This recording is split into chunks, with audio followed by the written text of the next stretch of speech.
mungkin Pak Agus bisa cerita sebenarnya bagaimana dulu awalnya ketika memutuskan untuk tender WUSH ini dengan Cina? Ya, Pak Jokowi nggak mau tahu, nggak mau dengar saya dan Pak Jonan. Kan Pak Jonan dipecat, saya dipanggil ke istana dan saya sudah jelaskan bahwa ini mahal sekali, tidak bisa dibayar. Tapi Pak Jokowi ngotot bisa. Karena saya tanya, ini ide siapa sih Pak? Ide saya. Nah, sudah. Jadi ya apa yang sekarang terjadi sudah saya ingatkan, clear di istana juga Pak Jonan pasti juga sudah bicara sebelum dipecat. Nah jadi maksud saya, ini kan dulunya itu kan Jepang pakai loan, ya kan, bunga 0,01%, ketika dinaikkan 1,5 sudah teriak semua karena tidak bisa kita bayar waktu itu. Nah itu yang membuat analisnya itu dari UGM sama dari UI. Nah kemudian tiba-tiba diambil Pak Jokowi dikasih ke Cina, yang bantu itu dari ITB. Nah bunganya langsung berubah, hitung-hitungan keuangannya berubah.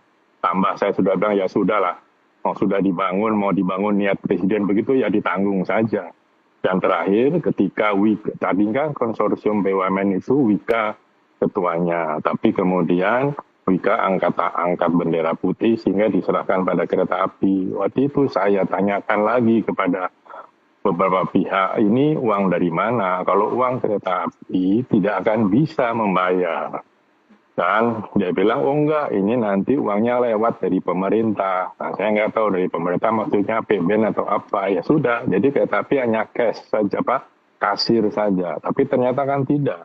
Tahun lalu pendapatan dari PTBA 6 triliun sudah diambil. Nah nanti terus bagaimana? Nah sekarang kalau keributan begini, ya saya setuju dengan Menteri Keuangan, yaitu urusannya Danantara. Karena sudah diambil alih kan, kereta api ada di bawah Danantara. Nah jadi ya jangan, saya juga sudah ingatkan bahwa ketika Sri Lanka tidak bisa bayar utang pelabuhannya diambil dan jadi pangkalan militer Cina di sana.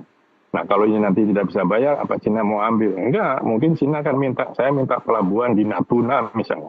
Apa kita mau katakan?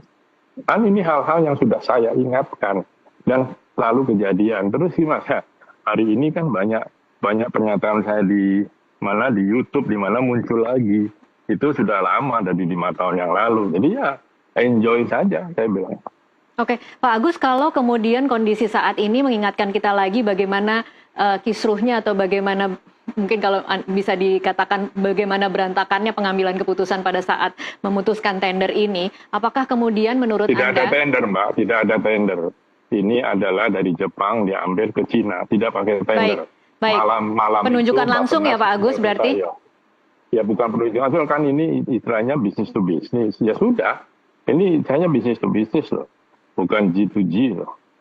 Kalau waktu dengan Jepang itu G2G. Oke, baik. Pak Agus, kalau kemudian melihat kondisi saat ini tidak bisa bayar, menurut Anda perlukah kemudian dimintai pertanggungjawaban bagaimana proses di awalnya? Iya, bertanggung jawab Presiden kok. Mungkin masih ada sekarang Pak Luhut, coba tanya aja. Karena kan itu tidak kan ditentukan, tadi saya katakan kan, beliau bilang ini ide saya, ya dia yang lakukan. Kan yang suruh cari uangnya, kontaknya waktu itu Menteri BUMN yang waktu itu, karena Menteri Perhubungan menolak kan. Oke, baik. Tahun lalu ini ada statement Anda juga yang mengatakan bahwa diduga pembayaran cicilan itu menggunakan dana dari PT KAI. Menurut Anda mengapa ini tidak boleh dilakukan? Ya mana kuat KAI. Saya itu meretransformasi KAI bersama Pak Jonan dengan kawan-kawan yang lain. Dari minus 800 miliar kita lalu menjadi 2 atau 3 triliun, saya nggak lupa, terus suruh bayar. Nggak akan bisa, uangnya dari mana, KAI. Yang kemarin yang diambil itu pendapatan dari PTBA, kalau saya tidak salah ya, coba tolong dicek. Itu sekitar 6 triliun sudah untuk nambal cicilan KCIC. Nah terus bagaimana ke depannya? Sudah kusut, saya sebenarnya sudah malas ngomong karena saya sudah ingatkan betul waktu itu semua pihak hati-hati. Nah sekarang dibahas lagi kan, karena cenderung macet dan lempar tanggung jawab. Menurut saya ya, kalau uang KAI nggak akan bisa. Nah, karena Danantara sudah ngambil dana, menurut Pak Menteri Keuangan sudah ambil dana seluruh dana BUMN, ya BUMN yang bayar. Jangan APBN, saya setuju itu.